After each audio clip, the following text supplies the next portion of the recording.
So this article talked about a study of 8 New York City public schools focused on the changes that would take place over a year to a year and a half's time, where there was an introduction of bilingual or translanguaging techniques and strategies. So the schools that were included in the study, it was a mix of elementary, middle, and high schools with different sizes. So some schools had 300 students, some had up to 1,400 students. And in these schools, emergent bilinguals comprised about 10 to 40% of the total student enrollment.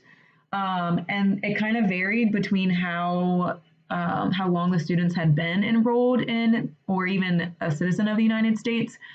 The majority of the bilinguals that were in the schools during the time of the study were mostly native Spanish speakers, but some schools were very linguistically diverse.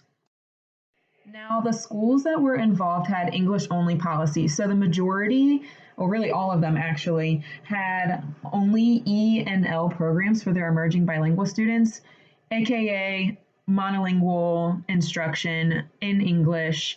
However, interestingly, there were enough bilingual students that spoke the same home language for bilingual education to be a viable option for those schools.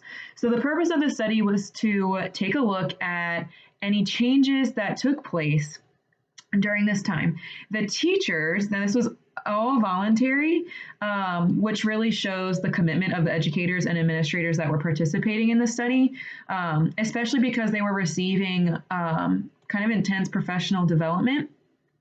So they used the students' bilingualism as their resource to build a school-wide multilingualism platform, if you will, and engaged in intensive professional development and received technical assistance via seminars to continue learning how to incorporate bilingual instruction into their model.